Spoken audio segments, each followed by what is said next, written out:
Hey guys, long time no see. I haven't done a VOD review in a while. We have G2 versus Origin. It was an extremely hyped up finals. Even though G2 beat Origin in their first matchup, Origin looked really great versus Fnatic, so a lot of people were very hyped up about this matchup. I'm going into this VOD review blind. I do know G2 3-0 this series, but I haven't gotten to see any of the games at all, so I'm very excited. And without further ado, let's start the VOD review.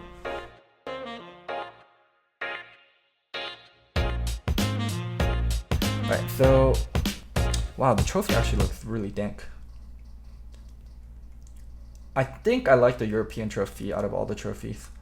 So we can see G2 starting out with Draven ban. This is a very targeted ban towards Patrick. Patrick is a decent Draven player, and they probably feel like if they don't get exploded on from bot lane, then Origin really don't have a shot at him.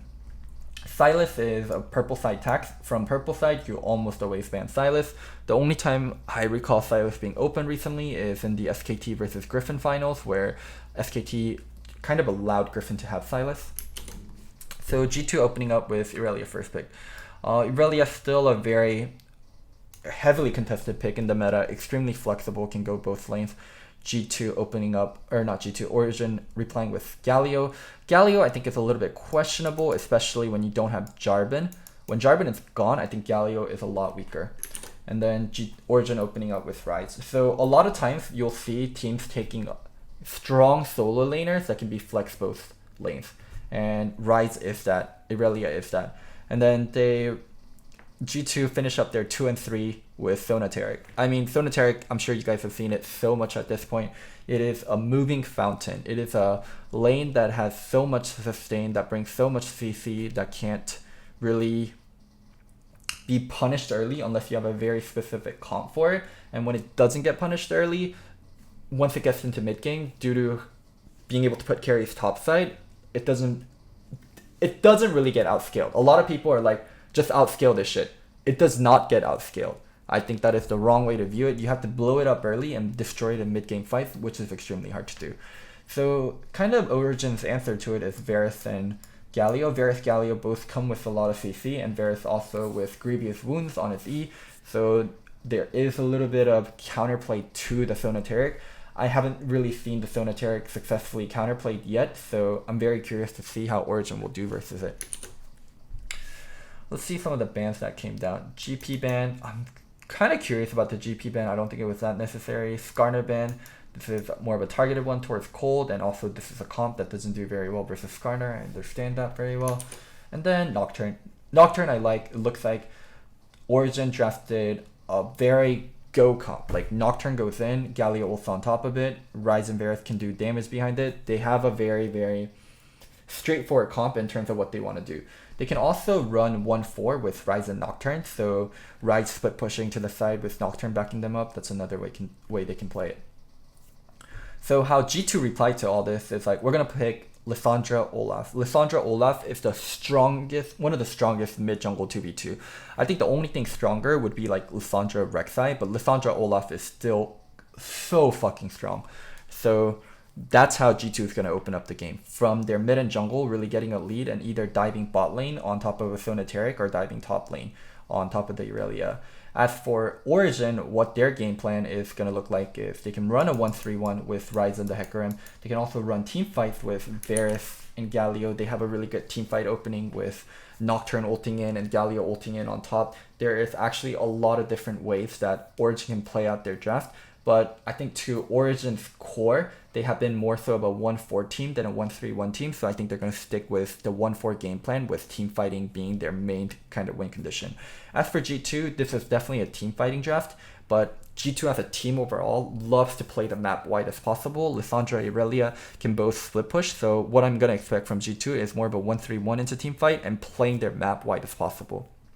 It's just how that team is and how they kind of made their name. Like Caps and Wonder are both incredibly dominant split pushers, and they love going into 1-3-1.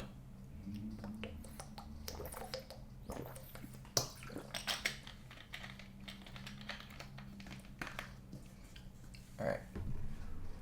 Let's see, why does Olaf have a CS?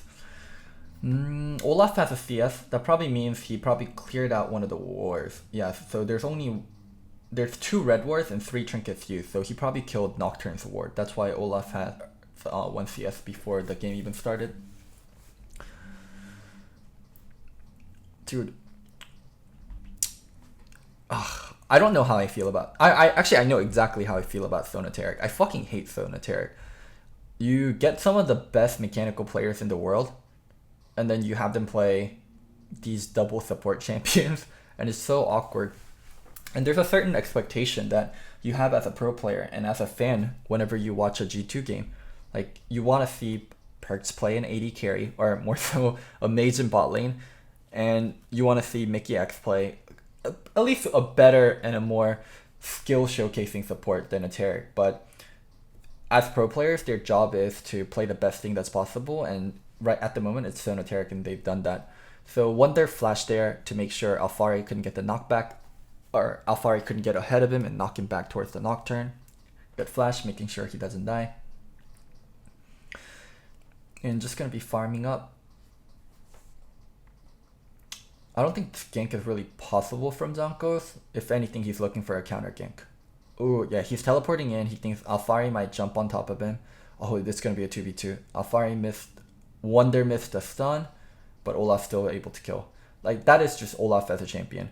Olaf is Predator earlier on, so fucking strong in these early game skirmishes. Nocturne is strong too, especially with lethal tempo. That makes him much stronger than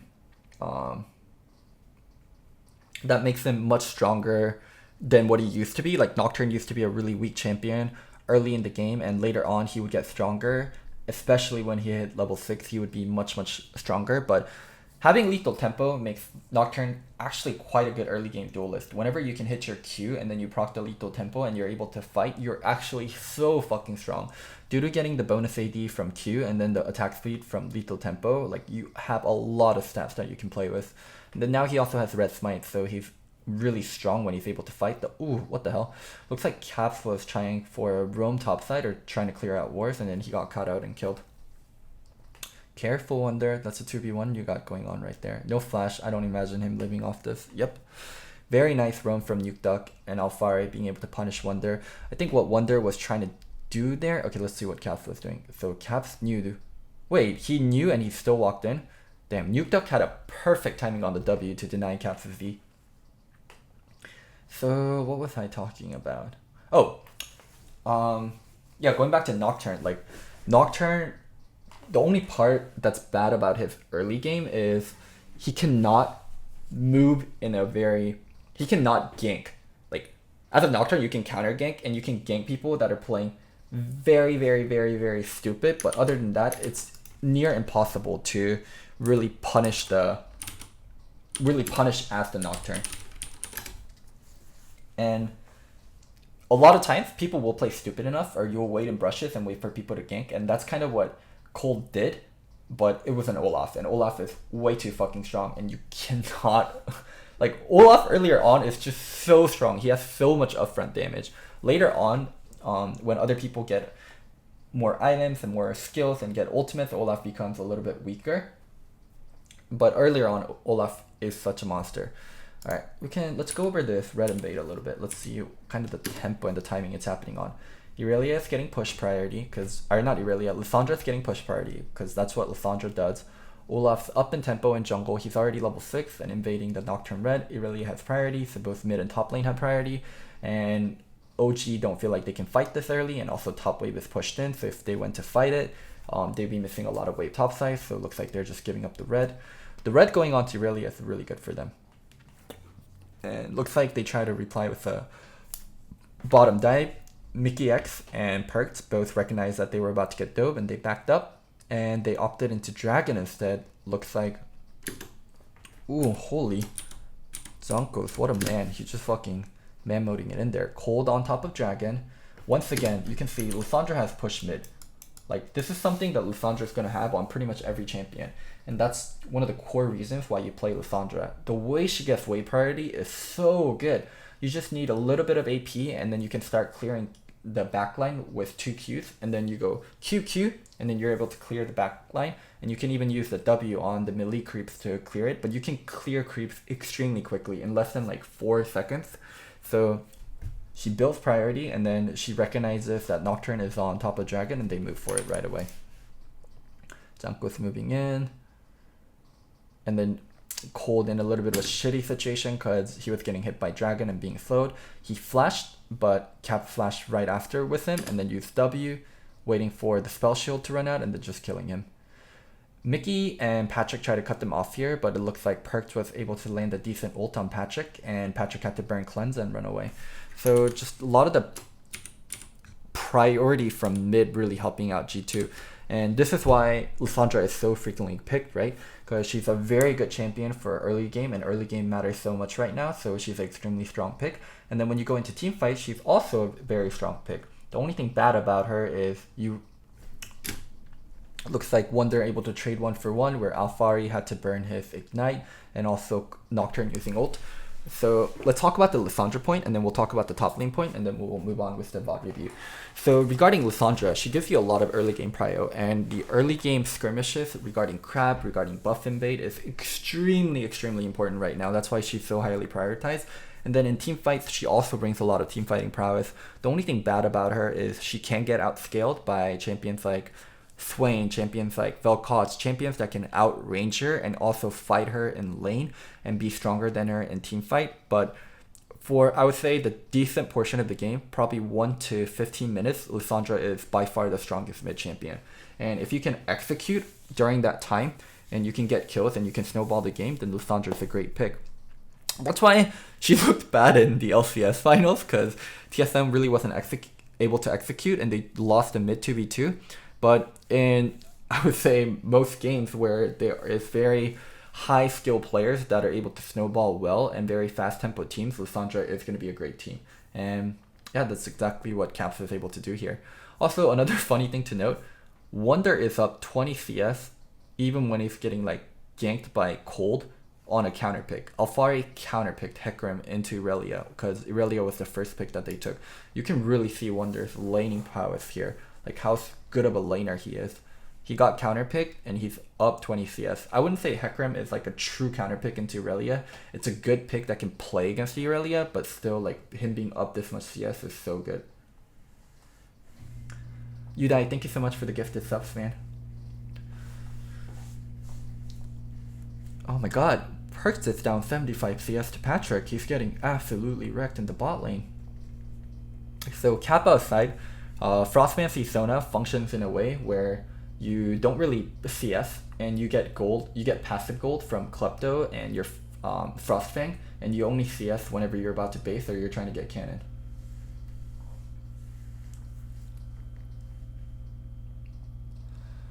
You can see G2 trying to push their lead much as possible. Once they feel comfortable enough with their tempo, and once they get kind of the bottom lane out of the rut they're in, I feel like they're going to start taking Dragon, they're going to start taking Herald, and they're really going to look to accelerate the game. It looks like it kind of starting up now. Here at Jankos, you can see him playing for Crab. You can see G2 bot lane about to get prio. They have to be careful of Nocturne though. Remember guys, Nocturne ult top of Galio ulting is something super dangerous. But Perkz and Mickey X both have flashes up here, and Perkz also has Cleanse. If they go for Mickey X, I think he's going to be extremely hard to kill. They're going to pop the ult right away. I honestly don't think this gank's going to work out, but let's see. We can slow this down. It's going to be so fucking hard for them to actually gank and insta-melt the target. If they don't insta-melt the target, then they're not going to come out ahead from the fight. Like when you gank a Taric Sona and you're not able to insta-melt the target, the Taric Sona like comes back with a fucking vengeance. They have so much preloaded CC and preloaded healing. It's so, like, if you don't kill them cleanly, they're one of the hardest duos to play versus. Oh my god, look at this fucking positioning from Caps. Like, he's gonna eat W and then ult immediately. If he gets taunted here, he's gonna get killed. Middy has his taunt charging up, so I'm gonna be very curious, like, the speed that Caps is able to pull this off at. If he gets taunted, I feel like he's gonna die. Let's see. Oh, he got taunted. Oh, he didn't get insta-bursted. He got taunted. No follow-up from Hecarim, and also no Ignite went on down him, so he's actually going to be able to heal a decent amount. I feel like they should have just tried to okay, they were able to insta-melt him right after the ult. Very nicely played. Galio ult on top. Great stopwatch. Oh my god, Wonder's actually going to be able to clean this up, though. Wow, I'm surprised they won that, despite how much how cleanly they killed Caps. I guess they maybe used too much on Caps and it wasn't worth it. Ooh, Wonder going back in and actually dying. Great TP. A great Rise ult. Patrick's going to be able to kill the Sona. They're going to be able to kill the Taric. Wow, that's a 4-for-1. Or 4-for-2 actually. What the hell? They crushed them in that fight. What the hell? Okay, let's rewatch the fight and talk about how they got crushed so badly. Alright, we're going to have to slow this down. They start the dragon. Caps goes in. Protobelt insta-taunted. Mickey combo on top of it. Rise rooted him. I'm not sure why Rise rooted him. He didn't need to be rooted. And then Olaf went in. Olaf now tanking dragon. Olaf tanking dragon. Dragon stopped tanking. Hecarim lands a great 3-man ult. So the unstoppable comes in from Taric, but it's a little bit too late. Like at this point where Taric ult already came down, they're already retreating from the fight. So it's really hard for them to make full use of Taric ult. And then Wonder lands a great stun afterwards, able to kill the Nocturne. Q on top of Mitty. He got rooted, so he can't Q. He would love to be Qing Mitty right now. He couldn't Q Mitty because of the root. He flashes out. Now Mickey left in the fight with no one else to come back. Rise still alive in the fight. Like Rise is such a monster later on. Like Rise isn't great in the initial part of the team fight and he has to play very safe as a champion, but where Rise really shines is later on in the team fight when people are dead and cooldowns are down, Rise is king, and you can really see that right here. With all the CCs kind of out of the way, like Rise can walk in and do his combos, Q, E, W, Q, or just like Q, W, Q on people, and it will melt them outright, especially earlier on in the game when people don't have mercs and you can do Q, W, Q combos.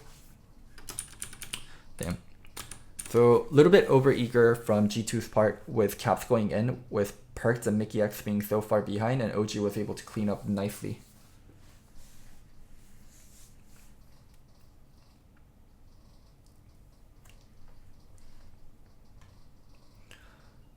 First dragon of the game, still not down, by the way.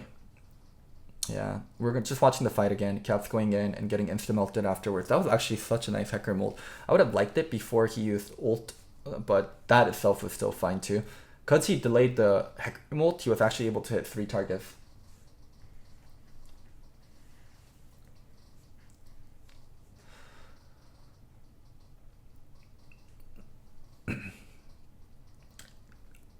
There's not been a single dragon or a herald that's been taken.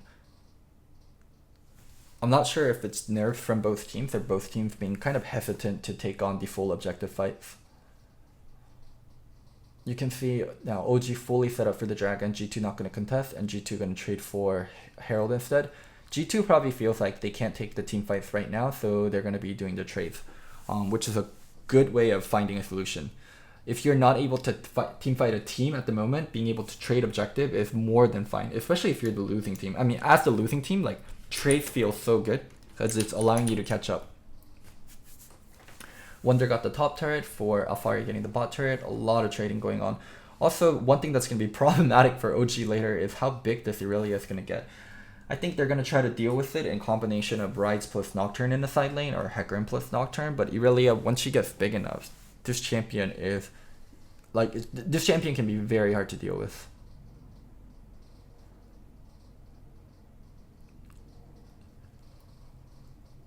You can see how little gold Perks has comparatively to the Varus. He's at the kind of the same gold as the Taric. So turret gold definitely making a difference. Plating gold also made a difference. G2 using their herald. Let's see what they get out of it.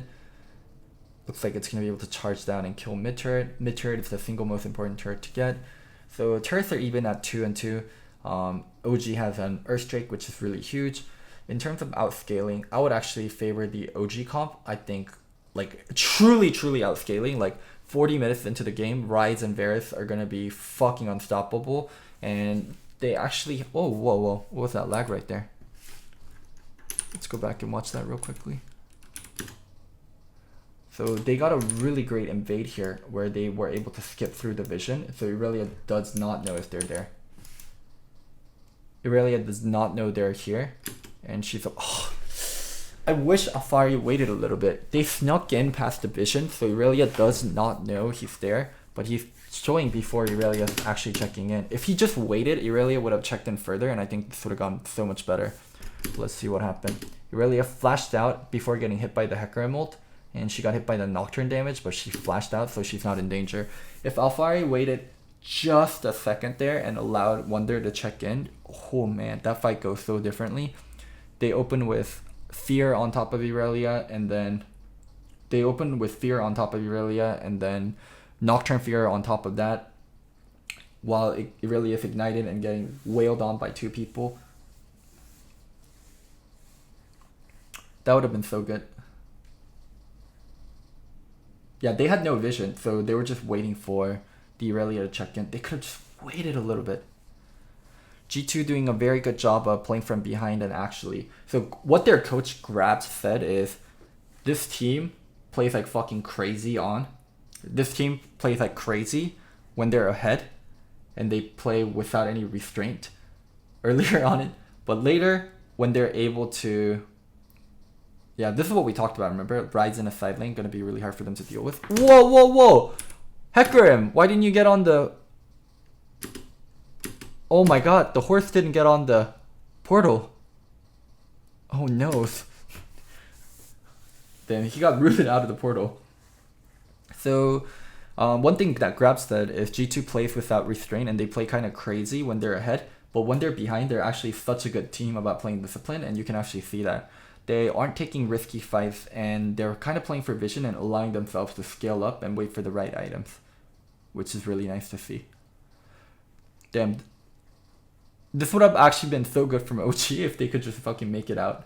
If they just got in the portal, they would have been fine. Oh my god, if the Hecker just got in the portal, they would have been in such a fine position.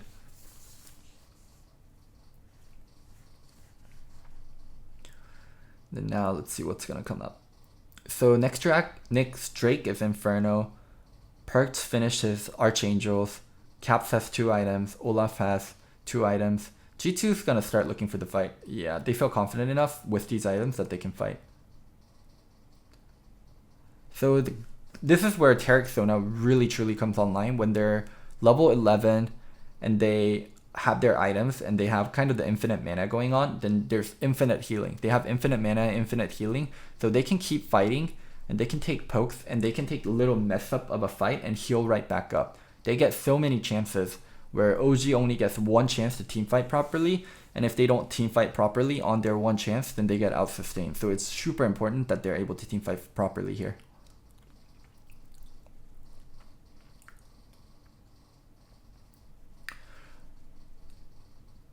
Wonder got his 2nd item too in Titanic Hydra. I guess like the last thing they could wait for is Perks getting Blitzbane. Looks like they're going to wait for that. Their buys are a little bit offset, so they're in farm mode, where people are backing 1 by 1 to maintain 4-man pressure on the map, and the carries can get their items.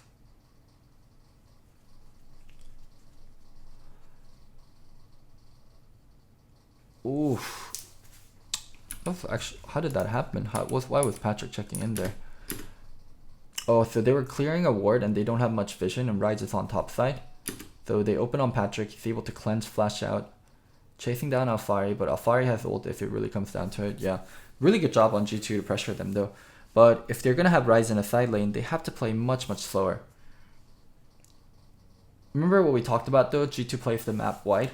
You can see really Espa pushing the whole time. She's able to get turret. Like, G2 is such a good team when it comes to playing the map. I actually think G2's macro is very underpraised. People talk about how good G2 are mechanically, individually, but their macro is actually so good too. Like, their macro is based on not falling behind and being able to farm up the map while still applying a lot of pressure. It is very much about spreading the map, making sure your solo laners are always farming, and not the fact they're just farming, that they're always putting on pressure too. Oh man, they're able to catch Patrick there. How did that happen? But here's what I want to highlight. Like, you can see how far this wave is pushing up. Like, Wonder pushes up the wave all the way, and G2 plays the map very wide. Like, they're not saying, Wonder, hey, be in a side lane and just catch CS. It is, be in a side lane and make sure you're pushing up and you're applying pressure. There is split pushing and there is being in a side lane. And a lot of times whenever bad teams play 1-3-1, they just have one person in a side lane. This is actual split pushing and this is actual applying pressure. If Wonder doesn't go for Dragon here and he's hitting turret, that is a lot of pressure on top of OG. Like G2 is kind of making up for their shitty early game by playing the map really widely and constantly farming and applying pressure in all sorts of the map. So now OG tried to get vision around here. Perks was able to flash and land the CC on Patrick. Patrick doesn't have cleanse and flash up this time and gets punished. Even though Locodoco was able to get the turret here, they were able to get Inferno and they were able to kill Patrick. You can see how much pressure G2 puts on. And then now they're starting Baron, forcing OG to come into them. Oh man, this is gonna come down. So one thing I wanted to really see G2 do here is not make this a 50-50. And you can see that they're not making this a 50-50. That's why Wonder is jumping on top of Mitty, because he wants to take the fight, make sure it isn't a 50-50. Yeah, that's what he's doing. Taking the fight. Oh my god, he's able to just solo kill Mitty. So it ended up being a 50-50 anyway, because Cole did a really good job placing this pink ward here. And then denying out the vision. And then being able to flash over. So no one knew that someone was in here. So it actually came down to a 50-50. But you can see how the preemptive measures that G2 took to make sure it wasn't a 50-50. Cold had no vision. Went to flash. Did he not? Let's see. Let's go back and look.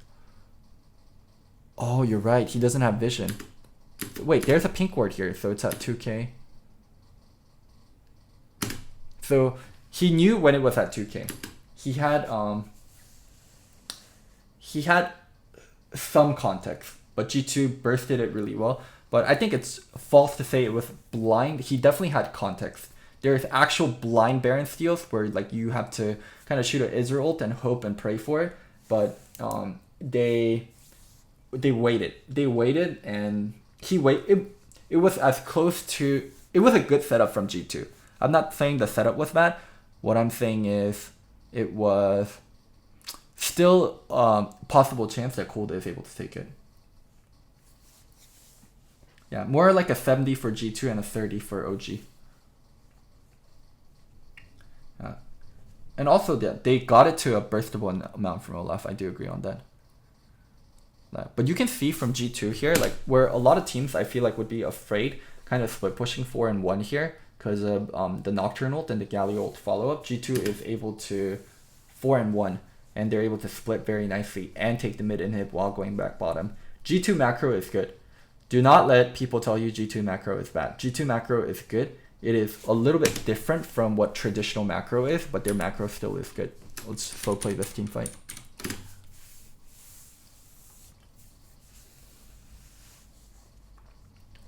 G2 is one of the best split pushing teams.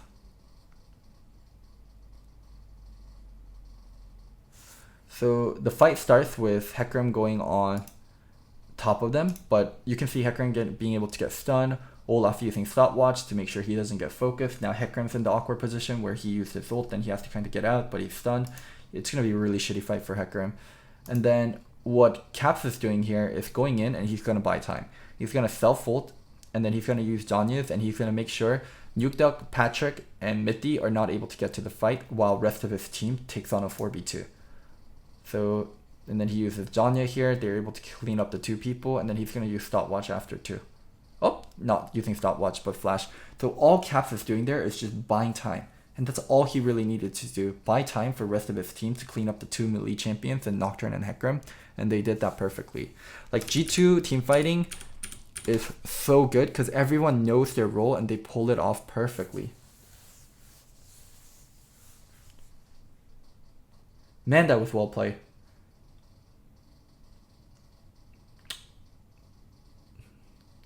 Damn. This was, I think, a really good showcase of G2's macro and team fighting, not only their individual prowess. Like, they show that they are good players individually, but that's not why they're winning. They know how to play as a team. They know how to play from behind. They know how to play the map. I think there's a really big narrative around G2 is a super team that is unrefined with a lot of cocky players. I do think they are super team with a lot of cocky players, but they also have good macro and they know how to keep themselves in check. Especially when they're behind. Like, whoa, what the fuck was that? Especially when they're behind, they know what they need to be doing. Alright, let's go to game 2.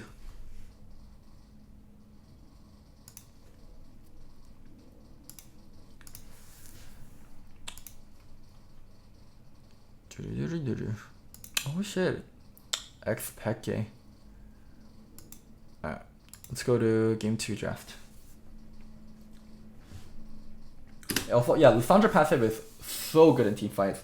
Once you start winning the team fights, Lysandra passive is so good.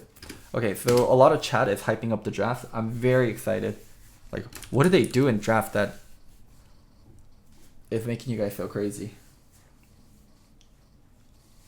Okay, Irelia banned from Origin. I mean, Wonder popped off on Irelia. I can definitely see the ban, and their Hecarim pick wasn't that great into Irelia. Silas, G2 paying the Silas tag. Origin banning Varus, G2 banning Karthus. These are very standard bans. And then Origin banning Skarner. That's a little bit weird. I know Zankos plays Skarner, but is Skarner really that up there that you need to ban it? And then the Draven ban that we saw earlier. So Rek'Sai first pick. One reason that I can kind of argue for Rek'Sai first pick here over the other champions is since Skarner is banned. Skarner is one of the best Rek'Sai counters. And when Skarner is gone, Rek'Sai makes a lot more sense. So that's why I think Rek'Sai first pick is coming out here. And then Xayah Rakan. Xayah Rakan, I would say, isn't the strongest thing they could have taken. There were a lot of solo lanes up that I think would have been very strong for them to take. Like a Jace, like a Ryze.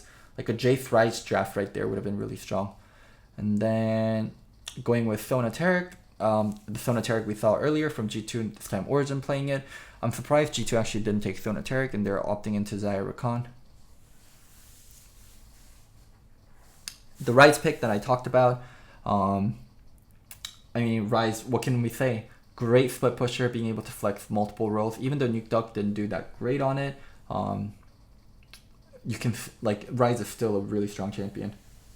Okay, people keep saying I lack the critical information, but what is happening? This looks like a very normal draft.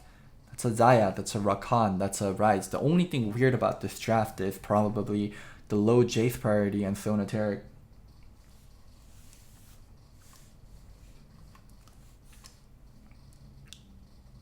Why are you guys so obsessed? I still don't get what you guys are obsessed about. It seems very normal of a draft. Okay. So the thing about Sona Taric is you want to draft carries from the other side of the map. So Yasuo is actually something that's popular with Sona Taric and a lot of people play it in scrims. Yasuo plus Rek'Sai. Wait. Ooh, holy shit. Wait, then who's the jungle? Wait. Capthon, Pike, Morgana support. Who's the jungle? And Perta fight. What? I know Caps plays Pike mid. Like, I've seen it before. Caps playing it in solo queue, but what the fuck are they gonna do with this? Wait, I don't understand. Smite AD. Are they gonna funnel?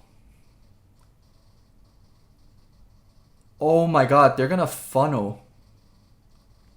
Smite AD means funnel, and Perks has played funnel before. Oh, funnel to counter Sona Taric. Ooh, that's interesting.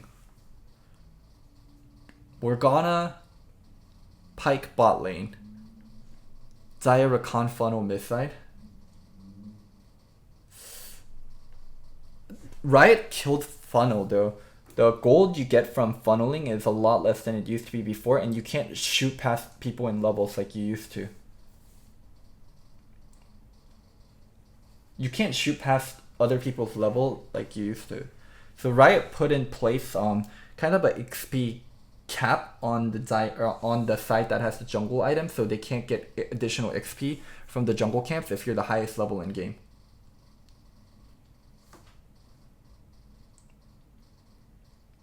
The gold cap is only before the jungle item is complete. Okay, so once you get the jungle item, it's fine.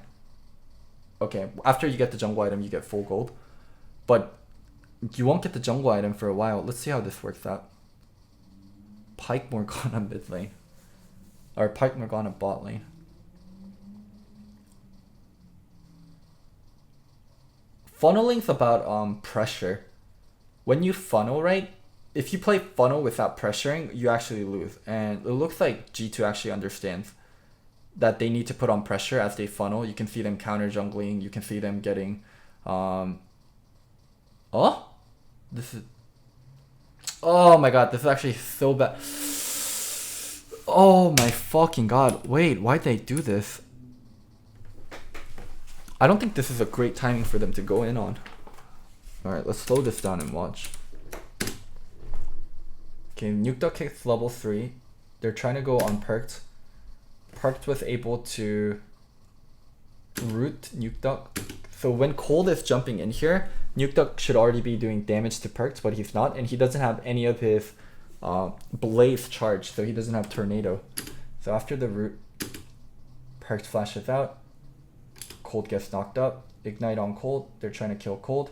The shield and shield from Guardian, and then shield from regular. Yeah, shield from Guardian actually saving Mickey X there. Now this shit is so fucked. They're gonna go get his blue. They're gonna get his blue. They know that he doesn't have blue. They should go get his blue. This is okay. I would have liked it if they went for the blue instead, because they could get the scuttle anytime. But right there, getting blue and getting blue for Perked, where you can see like Nuke Duck's also kind of fucked and Rise has priority. I would have loved that if they got blue instead of the crap, but whatever.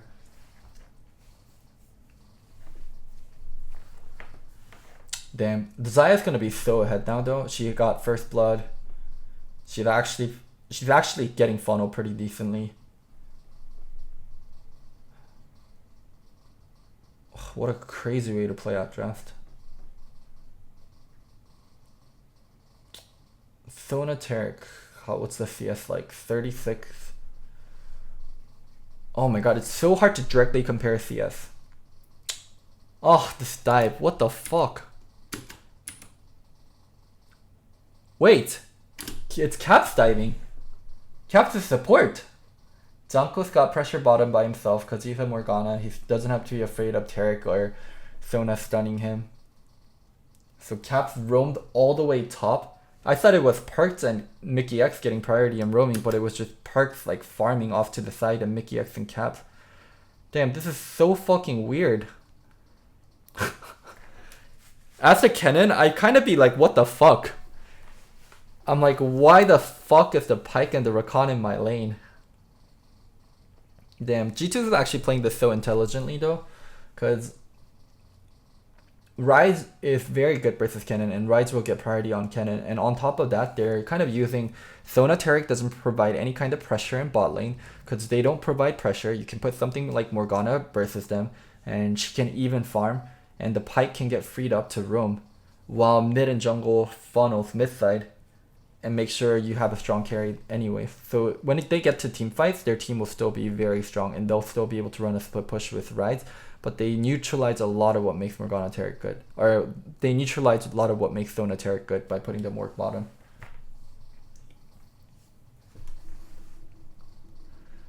I don't think they can ever kill bot side though with Morg and Pyke.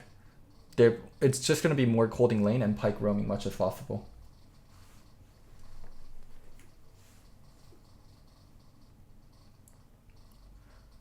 They have infinite CC. Okay, their CC is actually shit tons. Pyke on top of Morg, on top of Rise, on top of Zaya Rakan. Oh my god, that is actually so much fucking CC. They have... Oh man, it's hard to analyze games like this, but I think I am correct in the sense where I read it as Pyke trying to play this as freely as possible. Pyke's not going to be in lane, and they're not going to try to kill the Sona Taric. Pyke wants to roam. He's not even level 6. Oh, this is so disgusting. And also, because they killed the Kennen there when they had a huge wave. You can see this huge wave. Kennen's going to miss a bunch, and Rise is going to jump ahead of the Kennen so much. Wow, they're giving up. So their way of dealing with Sona Taric, where a lot of teams have been like, we're gonna outscale Sonateric. We're gonna kill the Sonateric. G2 has been like, okay, how we're gonna counter Sonateric is we're gonna ignore Sonateric. We're gonna ignore Sonateric, and we're gonna use their lack of pressure early to pressure the other parts of the map early in the game. It's a very different approach to playing against Sonateric, and it's working out really well for G2. Yeah, it's not the funnel. Like, funnel is an interesting addition to it, but I think what's really good about how they're approaching the Sonateric dilemma is they're recognizing that Sonateric has no pressure in lane early. They're very good about being... Holy fuck though, caps on pikes is insane. Sonateric is really good about neutralizing early game pressure, but they're like, okay, if you're going to neutralize our early game pressure, we're going to put the early game pressure on the other parts of the map.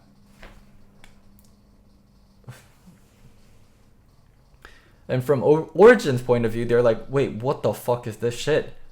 From, like, honestly, from Origin's point of view, it is what the fuck is this shit? Like, this is not how this lane matchup or lane plays out. Caps wasn't level 6 when they started that fight. He hit level 6 in the middle of it, and he's able to use ult. Jesus.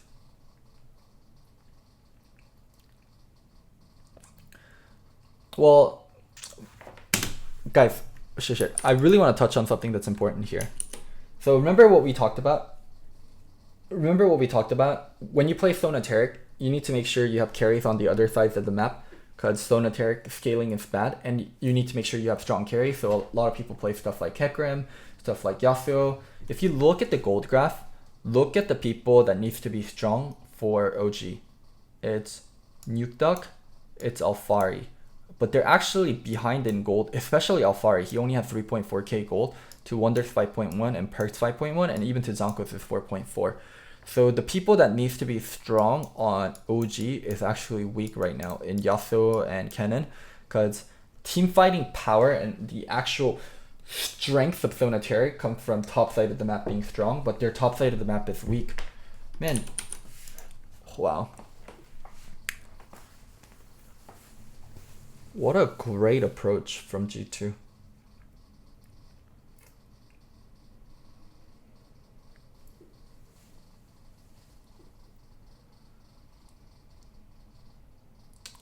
Oh my god, and you can't be in a solo lane versus it.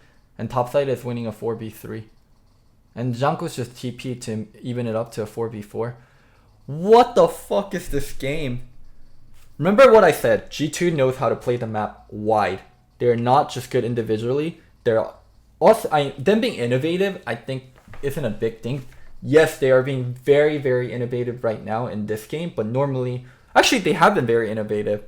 Karthus jungle, Zoe bot lane. Actually, their innovation is one of their strengths on top of that too. So yeah, it's very easy to think of G2 as a crazy individually skilled team, but they're also a very, very skilled team and a very like innovative on top of that. Wow, they're actually good in so many aspects. I think a lot of what's good and cool about G2 is understated due to how just like everyone just talks about, they have caps, they have wonder, they have very strong individual players. But not only do they have very strong individual players, they're great in other parts of the other ways of the game too. Like, what's a very good comparison is their. Do you guys remember the old Kingzone roster with Prey, BDD, Khan, and Gorilla? That was a team that was very strong individually, but didn't have the greatest of macro and weren't very innovative. G2 is very much that team where they have a lot of their individual strengths, but they also have innovation. They also have good macro. They play the map very wide. I mean, Wonder getting caught there as I'm talking about them being very good. But this seems something special.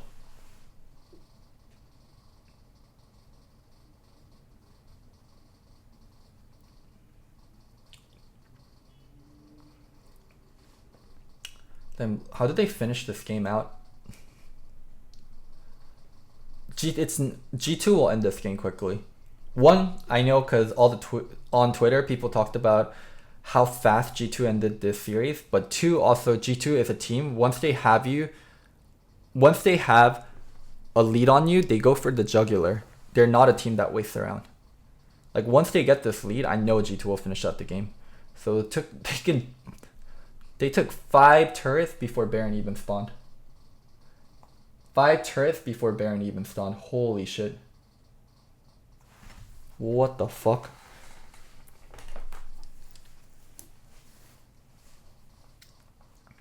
I mean, their items are crazy right now. Zaya is 505, Pyke is 305, Morg is 206. Ryze is 3 and 2, but he has so much farm already. They're actually so strong. And look at the map. Look at the map. 1, 2, 3, 4, 5. G2 will play the map wide. That's why they're able to snowball so much quicker than other teams, because they play the map wide and they're always able to keep up the farm and put pressure on all sides of the map. When you play the game like this, there is multiple ways you can fuck up. So this is where the individual strength really comes in from G2. As you're playing the map wide, you have a lot more avenues where you can fuck up, but individually they're so strong. They're good about not getting caught out in that situation.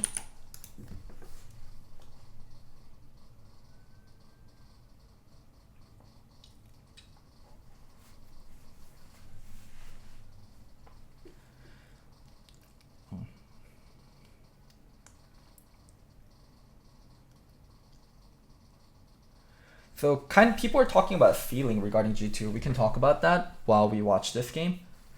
Very, very few teams in the world fail because of their ceiling. Whenever you think of super teams, they don't lose because their ceiling wasn't high enough. They lose because their floor is too low, or there's a weakness that they can't cover. I don't think it's special that G2 has a very high ceiling as a team. I think there's been a lot of teams, a lot of super teams with very high ceilings. What's special about G2 is not their high ceiling, but it's also their high floor and how they don't make mistakes. Like think about the King Zone roster that failed. King Zone didn't fail because they didn't have a high enough ceiling. KT didn't fail because they don't have a high enough ceiling. The old TSM roster with Doublelift and Haunter and Bjergsen, that roster didn't fail because they don't have a high enough ceiling. Like that roster, the problem with that roster is, holy fucking shit, Doublelift isn't good enough to carry versus the top tier Korean AD carries. That is not why. It is because they fucked up on the basics. It is because they made mistakes. Like it's because of their floor, not because of their ceiling. Like you can talk about G2 having a high ceiling, but that's not special about them. There's been super teams with a lot of high ceilings that have failed. Like what's special about G2 is not their ceiling, it is their individual strength in combination of great macro and great fundamental basics on top of innovations. Teams fail not because of their ceiling, because of their foundation and their basics. And G2 has good fundamentals and good basics. Alright, let's see how they approach the fight. G2 finished Baron.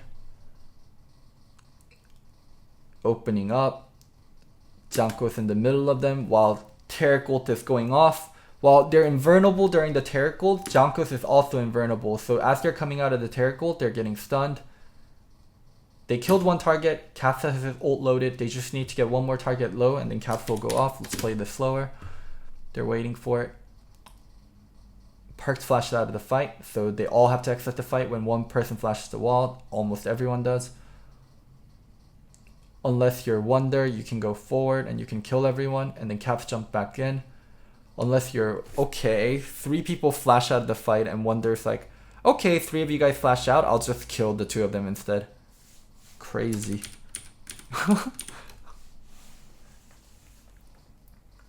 That was fucking crazy.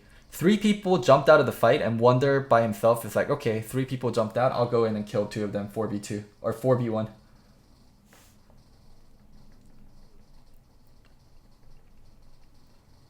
What a game.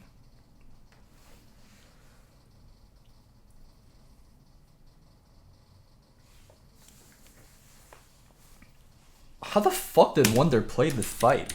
Let's watch this slower. Okay, Janko's buying time. Wonder going in initially. Mickey X knocking people up and then jumping back in. Janko's buying time with his ult and Zanya's. They CC'd Perks, but Kennen died before he can finish off Perks. There's a wind wall here. So Perks flashed out of the fight. Mickey X is out of the fight. Everyone's out of the fight. And Wonder by himself is like walking in going like, I'm gonna fucking kill everyone. Don't worry, guys. He used E twice in a row, got the shield. Wonder literally 4v1 that fight at the end. What the fuck? Wonder is still not the best Western player for me. It is still Caps. Wonder is damn good, and Wonder probably is the best Western top lane, but I think best player is still Caps.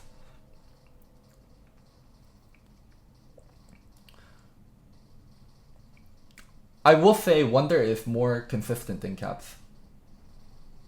Wonder is more of a rock than Caps is. Like, Wonder is like still definitely very much an aggressive and can take advantage of situation players, but Caps is like, Caps is another level. Caps is in a different world. Caps lives in a different world. He dies like he lives in a different world, but sometimes he plays like he's in a different world.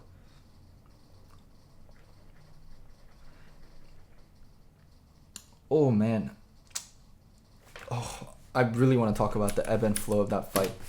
So, kind of what I want to talk about ebb and flow of that fight is, like, there are certain, like, flows to the fight. Like, when one team is being aggressive and one team is being defensive. And then it's really important for the defensive team to bite back again.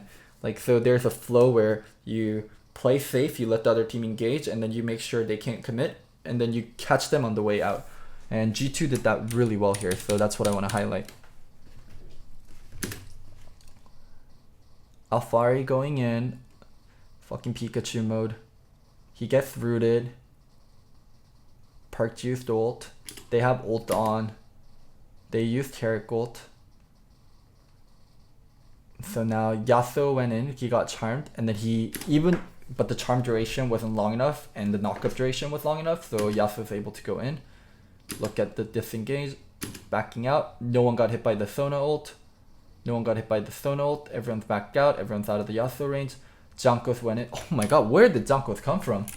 Whoa, whoa, whoa, whoa. So Jankos got hit by the stun. Wait, he already had the ult going on. So Jankos walked up, and he ulted before he got Sona stunned. That was actually so core. Jankos ulting before he got Sona stunned. So these people, Alfari, Nukeduck, Mitty, and Patrick, are all rooted by Jankos, and then now Jankos used stopwatch. 3 people stunned, Patrick had to get out, and then on top of the stun, the knockout, fucking beautiful. Right people backed out, and Jankos sat in the middle of the fight to use ult and Zhonya's the correct timing. Beautiful.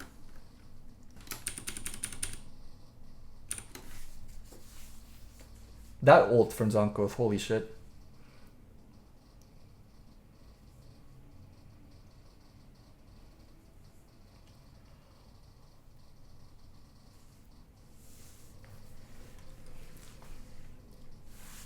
He's laughing. Jankos is like, he's like, look at them crying. Oh my god. Damn, what a team comp though. What if I'm gonna do a separate video on this, on how G2 were able to beat Sonateric, because this approach to beating Sonateric was completely new. I'd never seen it. What a very innovative way to beat Sonateric.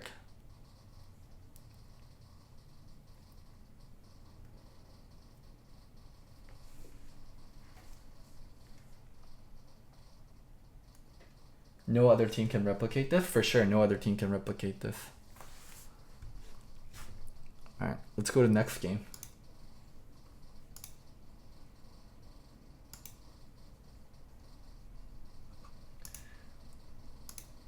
They're gonna bootcamp and practice with their friends Griffin. Imagine the possibilities. Really? I don't think they're quite at the Griffin level yet. They're gonna need to play versus KT Engineer first.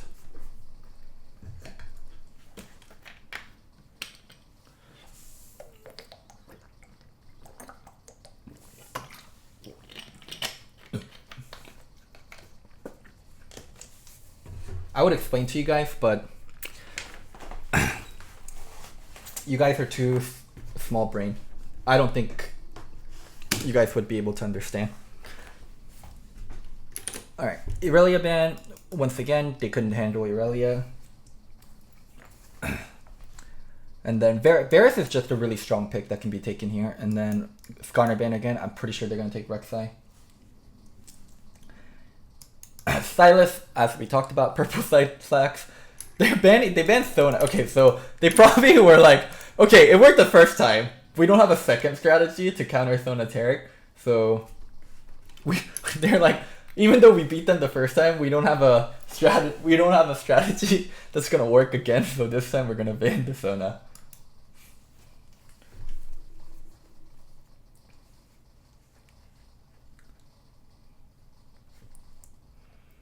Oh, Rise Jarvan. I actually love Rise as a pick.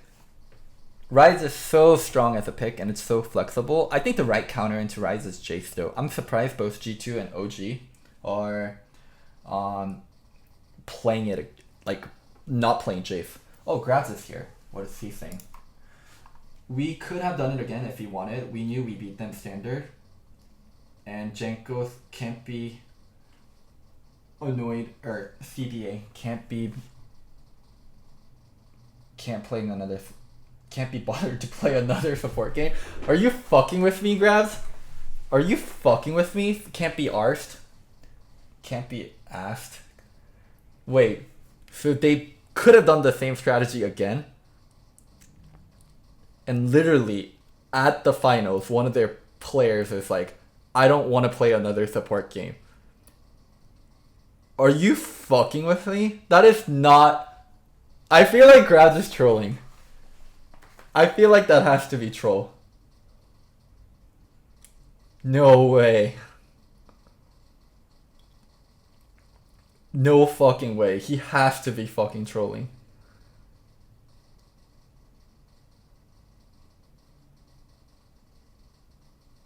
What? This fucker literally is like, I don't want to play another support game. I have never won a championship before. I'm one game away from winning a championship. But I don't want to play another support. That cannot be true. That cannot be true. I don't believe you. I don't believe you. I don't believe. All the truthers will know.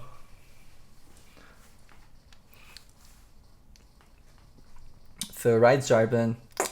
Galio pick to kind of separate the Rise from Jarvan, and the Draven finally opening up for them because they banned Sona instead of Draven. So Origin finally getting the Draven pick that they wanted. Okay, the real reason is that we do have coverage for funnel bans, but we didn't want to show it, didn't practice it that much. Okay, that makes more sense.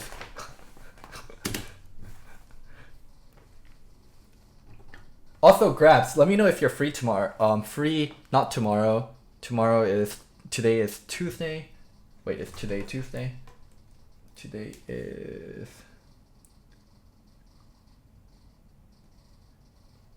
Monday. So, wait, today is Monday. So, Grabs, tomorrow I have a Listen Loco about LCS and LCK. On Wednesday, I would love to have you for a Listen Loco on the LEC finals. So let me know if you're available Wednesday. Me and Doran are very flexible on the time.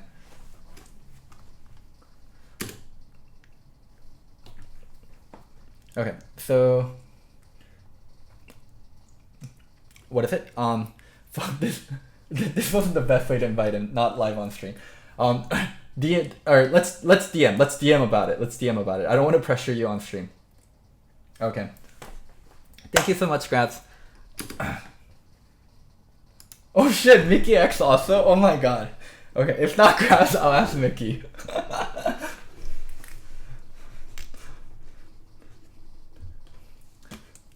I wanna ask a G2 player after they're in Korea and they scrim Korean teams. I really wanna ask them if they got to scrim KT or Jin.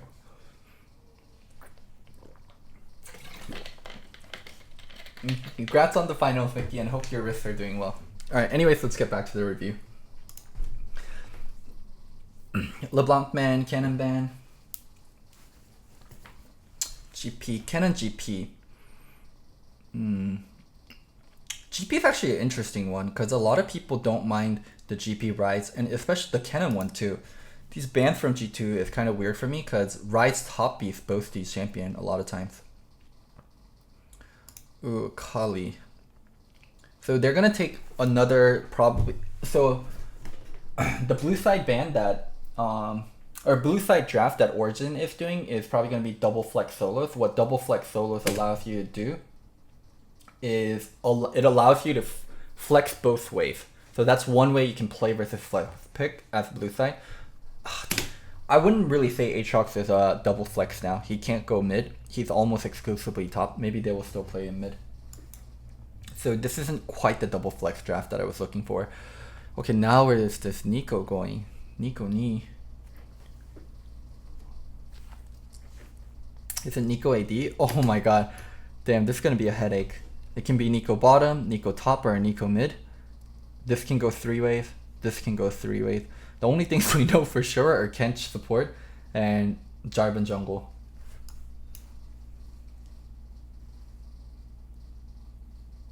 Okay, so it's, oh wait, what? Stay in the same place. Okay, so it's like this. It's Nico AD Rise. Oh no, fuck. Shave mid and Rise top.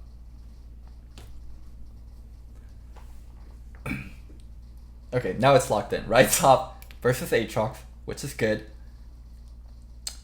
Jace mid versus Akali, which is also good. And then Nico AD, I don't know if it's good or not. I haven't played or seen Nico AD in such a long time.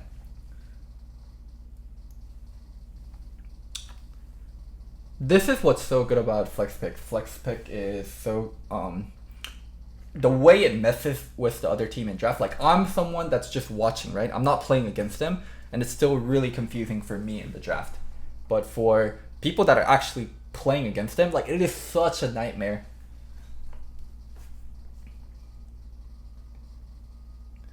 Okay, so people are telling me it's AD Nico, and also Perkz has Comet and Doran Ring, so it is definitely AP Nico. I mean, Riot wanted Nico to be played AP. They never intended for Nico to be played in an AP manner. So this is the correct Nico build. This is the Riot approved Nico, AP Nico. Probably not bot lane, but this is the Riot approved Nico.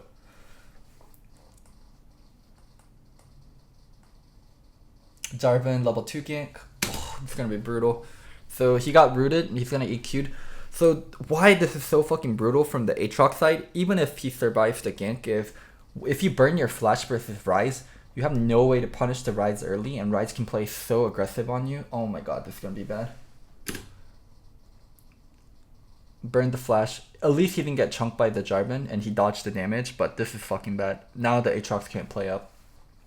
And also, one thing that's happening is Rek'Sai is jungling away from the Aatrox, right? So Aatrox has no flash and his jungler is jungling away, and Wonder's gonna know that. So Wonder is gonna just demolish topside. Holy fuck. Topside is absolutely fucking fucked. Your jungler jungling away from you. Oh, what? Mickey, what? So this is one point where it's really dangerous for Tahm Kench when he doesn't have thick skin because he's not level 2 yet, and G2 or OG was able to get level 2 first, so yeah, they're able to burst down Mickey there. That was the one point where G2... Wait, Mitty! What? Oh! I know exactly what happened. Okay, I'll tell you guys what happened.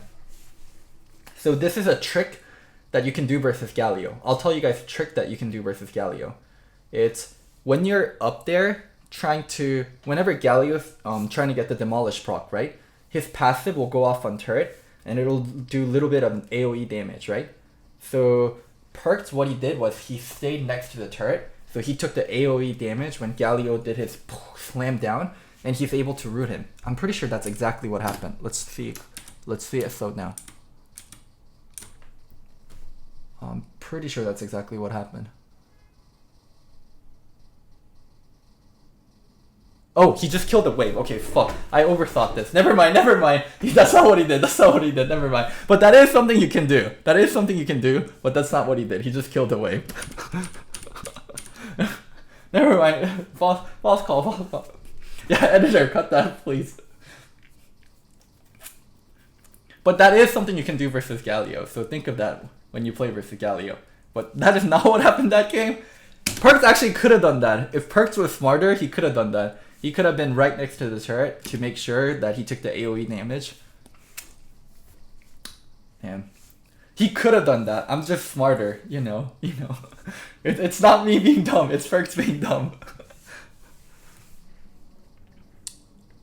Ugh.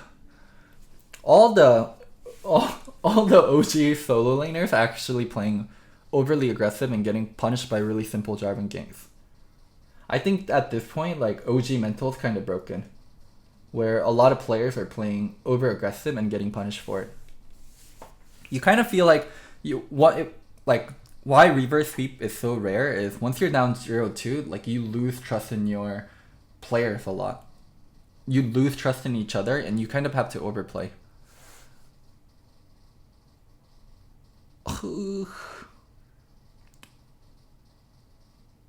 Oof. Oh my god.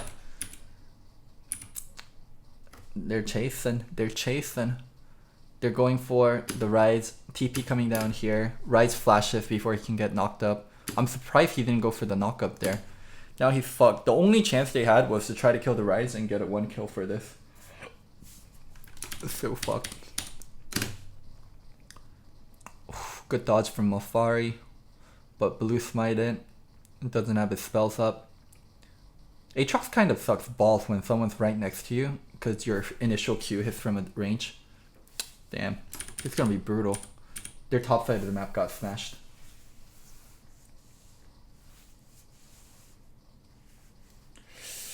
Their top side of the map got absolutely fucking smashed.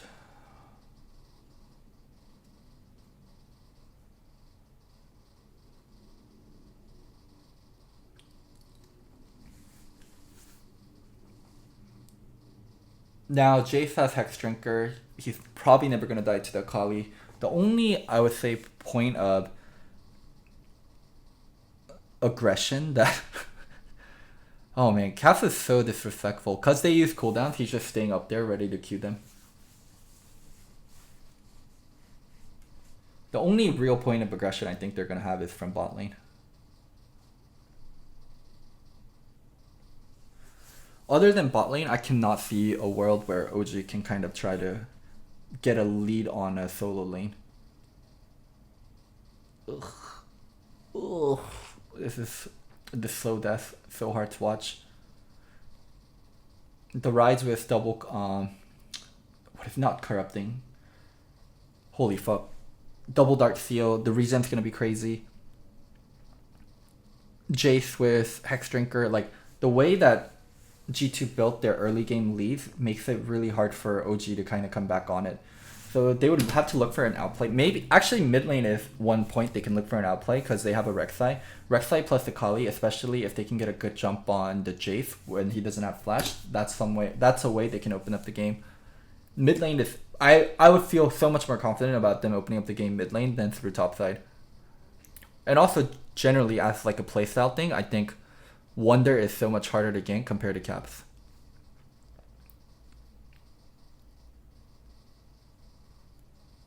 If anything, they'd open up the game from mid or bot. Okay, here we go. Spotted on a ward though. We're not getting to see much of bot lane. Remember what I said, like if they have a point of contention, it's mid lane, and they actually thought the same thing, and they were able to open it up on mid lane.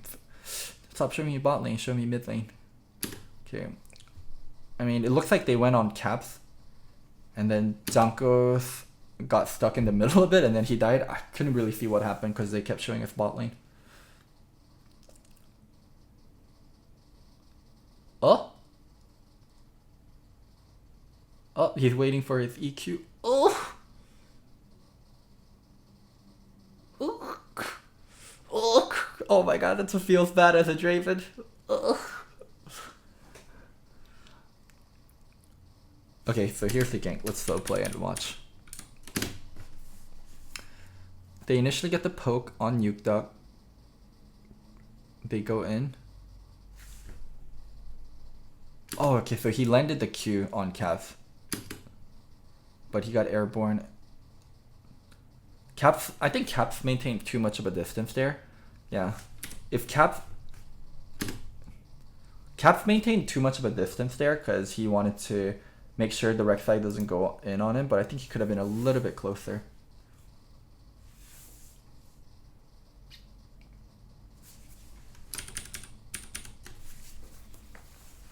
Damn, OG not just laying down though, they're actually pressuring the right points in the map. I said mid was going to be really hard to gank because of the Hex Drinker, but I forgot how much damage Rek'Sai does. Why did Rek'Sai damage go through when Caps killed him in air? I'm not 100% sure on the mechanics of it, sorry. Oops, I almost missed the fight. Let's slow this down and watch. Alright. They jumped up behind OG, starting the fight on Patrick. Patrick insta-melts.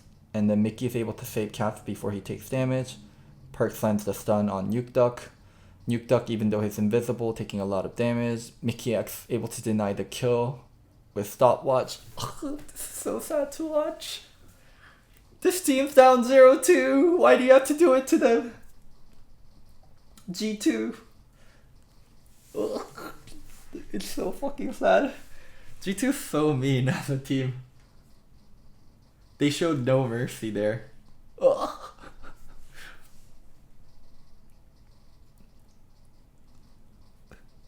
They showed zero mercy.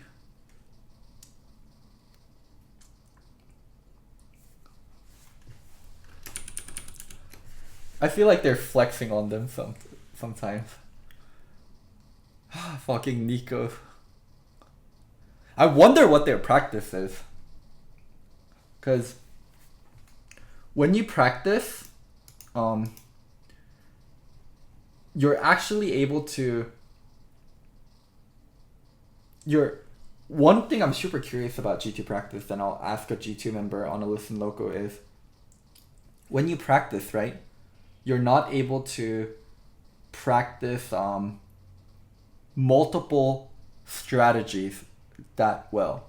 Like, you're not able to practice, like, they can't practice the anti-funnel comp, they can't practice all their flex comps. They're not able to practice all these things. Like, but that's why teams have singular playstyles, that's why teams aren't as diverse. But I feel like one thing that G2 has really going for them is they have very, very good fundamentals. So they can get away with not getting so much practice on a particular comp and still pull it out. What did I miss? What did I miss? Oh my god. Nuke Duck, Patrick, Afari. Why are you guys dead? I was only talking for 5 seconds. I was talking for 5 seconds. Okay, top dive. Okay. Oh, Nuke Duck just wants to get the kill. He guessed the wrong brush. Oh, top dive. Bottom Nico dive on top of the Draven. What are the fundamentals? Fundamentals are good laning, not getting caught out, playing safe when you need to. G2 actually does that so well. When they're losing, they lose correctly. Like, they're not a team that gets blown out. Like, they're a team, when they lose, they, like, don't bleed. They stop the bleeding at the right spots. They know how to approach team fights. They have very, very good basic parts of the game's mastered, so they can add in a lot of crazy stuff and it still functions. Yeah. Well, there's like losing. So when people say lose gracefully, all I think of is like NA teams giving up inhibitors for no reason. Like, when they're behind, they don't play to not lose. They know where they can start coming back. They know at what point in the game they can start being aggressive again. And they do that really, really well.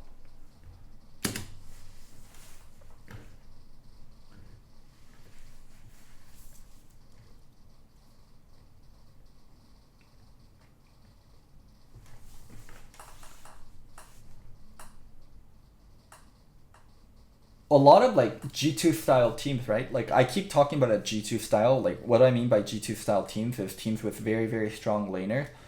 The usually their normal fallacies are shitty macro, terrible from behind, and and cocky players. Those are usually their downfalls. I think G2 is a cocky downfall, or G2 players are definitely cocky, and that is probably going to be one of their downfalls. But they don't have shitty macros, and they're not terrible when they're playing from behind. That's something very unique about them. There's been a lot of G2 type super teams before, but G2 is very different in the sense that, holy fuck, oh my god. Yeah, when they press the go button, like, they're fucking going. Wait, pre 20-minute game? Fucking Christ. Ugh. What did OG do? When does OG start playing, chat? When does OG play?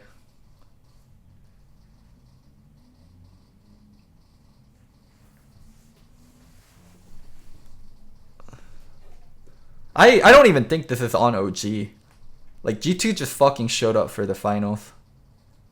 Their game 1 was really good. They showed they can play from behind. Game 2, I don't think there's a team in the world, if they ran Sonateric, that would have been able to win versus G2. And this is the other, like, very signature G2 play. Very, very signature G2 play. Remember what I talked about. G2 plays the map very, very wide. Like, they're not contained to one fight. They're not contained to one lane. Like, they play the map very wide. And this is, I think, like a signature G2 play, where they're like, okay, they're taking the fight here, where a lot of teams would just take the fight there, but G2 is like, oh, we have a way of ending the game. Let's go end the game. Ugh. Ugh. I don't feel happy when I see G2 win. I feel bad for the other team. When TL won versus TSM, like, I at least felt happy for TL, but for G2, I'm like, god damn, this team's... Ugh. It feels sad.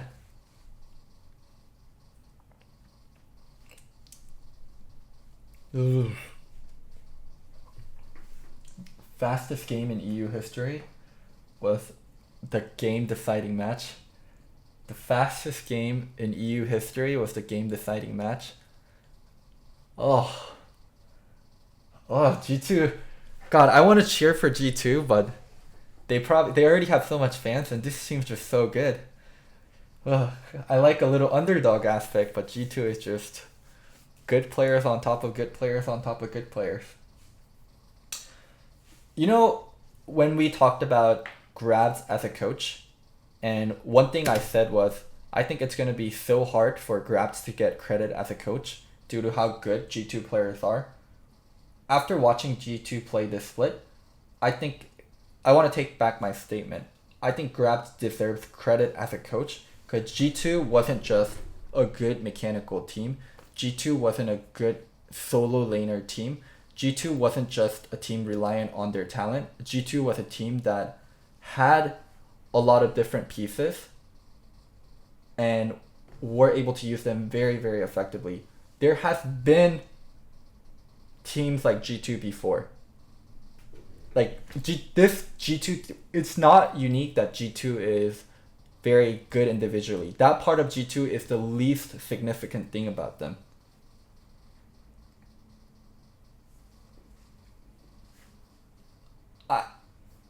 I will never ever... I know for a fact I could never coach a team like G2. I hate coaching teams like G2. Coaching teams like G2 is like... it's such a fucking headache. Like, the players will do something that you tell them not to do, and it'll work, and you'll just be there like, oh my fucking god, like, what the fuck do I say? This is a team where you have to kind of relinquish the control over to the players, but also be very stern when they lose. It's not a fucking easy team to coach.